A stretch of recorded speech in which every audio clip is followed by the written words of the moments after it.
Hello प्यारे विद्यार्थियों, कैसे हो आप अब सभी। उम्मीद आप अच्छे होंगे, तंदुरुस्त होंगे। तो प्यारे विद्यार्थियों, हमारी एक्सरसाइज 8.1 चली हुई है कि जो एक्सरसाइज 8.1 है इसका क्वेश्चन नंबर हमने 4 करना है। Question number 4। तो गिवन कोट ए की 15 कोट ए की वैल्यू गिवन है 8। तो find sine A and secant A. तो 15 देखिए कैसे करते हैं। 15 cot A is equal to 8 हमें गिवन है। तो यहां से देखिए कोट ए का कोफिशिएंट कितना है, 15 है। तो यहाँ पर क्या आ जाएगा, जो राइट में वैल्यू होती है उसके अपोन में आ जाएगा। तो और कोट ए क्या होता है, कोट ए होता है प्यारे विद्यार्थियों बेस अपॉन परपेंडिकुलर। तो यहां से हम लिख लेंगे बेस अपॉन परपेंडिकुलर। तो बेस की वैल्यू 8 और परपेंडिकुलर की 15 है। तो हम एक राइट एंगल ट्रायंगल बनाएंगे और यहाँ पे देखिए ट्रिग्नोमेट्रिक फंक्शन के साथ एंगल ए है, तो 90 डिग्री के सामने एंगल ए यहीं पे लिख दो आप। और बेस की वैल्यू 8 है और परपेंडिकुलर की वैल्यू है 15। और यहाँ पर आ जाएगा आपका बी और यहाँ पे आ जाएगा सी पॉइंट। तो ये आसानी से हम निकाल देंगे प्यारे विद्यार्थियों। ट्रिग्नोमेट्रिक फंक्शन के साथ जो एंगल गिवन है, ए हो, बी हो, टी हो, पी हो, क्यू हो, वही 90 डिग्री के सामने होना चाहिए। आसानी रहती है फाइंड आउट करना। तो यहां से हम पाइथागोरस थ्योरम यूज करेंगे। तो देखिए in triangle ABC, in triangle ABC angle ABC की वैल्यू कितनी गिवन है हमें, 90 डिग्री गिवन है। तो यदि 90 डिग्री गिवन तो एबीसी क्या है, एक राइट एंगल ट्राइंगल हो गया।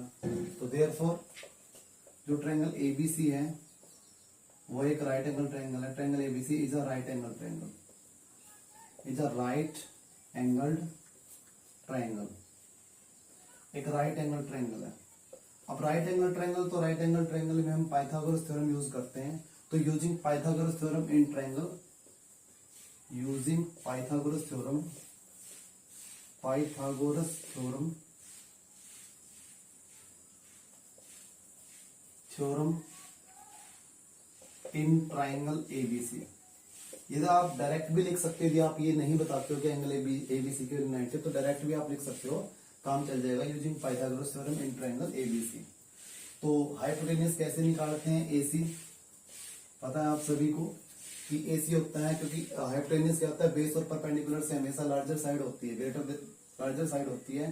तो base square plus perpendicular square, और बेस की वैल्यू कितनी है, A B square plus BC square. तो प्यारे विद्यार्थियों, आपने फिगर पे बिल्कुल कॉन्सेंट्रेट करना है, ध्यान से समझना है फिगर को। तो ए बी की वैल्यू 8 है, 8 स्क्वायर, और बीसी की वैल्यू कितनी गिवन है, 15 है। तो यहाँ पे हम लिख देंगे 15 स्क्वायर और कंप्लीट स्क्वायर रूट। 8 स्क्वायर होता है 64, 15 का होता है 225। जैसे ही ऐड करेंगे तो रिजल्ट मिलेगा आपको 289, और 289 को जो स्क्वायर रूट होता है वो 17 होता है। कैसे होता है, जैसे हम प्रोडक्ट करते हैं 17 इंटू 17, जो पेयर बनता है वो 17, वो नंबर बाहर आ जाएगा। इसमें पेयर बन रहा है 17 का, तो 17 बाहर आ गया, तो एसी की वैल्यू कितनी आ गई, 17 आ गई। तो यहाँ पे हम लिख देंगे कि जो एसी की वैल्यू है वो 17 है। तो एसी की वैल्यू 17 आ गई है। तो हमने जो है ट्रिग्नोमेट्रिक फंक्शन निकालना साइन ए और सेकंड ए। तो यहां से हम लिखेंगे नाउ साइन ए। साइन ए होता है, साइन होता है परपेंडिकुलर अपॉन में हाइपोटेन्यूज, यानी कि बीसी अपॉन एसी, और बीसी की वैल्यू 15 है और एसी की वैल्यू 17 है। ये आ गया आपका साइन ऑफ एंगल ए। और सीकेंट ऑफ एंगल ए निकालना आपने, सीकेंट ए। तो सीकेंट ए होता है प्यारे विद्यार्थियों हाइपोटेन्यूज अपॉन बेस, यानी कि एसी अपॉन ए बी हो जाएगा।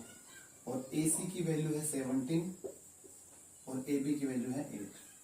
तो यहां से आपका क्वेश्चन नंबर 4 कंप्लीट हो चुका है। तो रिपीट करते हैं, देखिए गिवन 15 कोट ए की वैल्यू 8 गिवन थी, find sine A and secant A. तो 15 cot A is equal to 8 है, कोट ए का कोफिशिएंट 15 है। ये हमेशा जो राइट में वैल्यू होती है या राइट में जो वैल्यू होती है उसके अपॉन में आ जाएगा।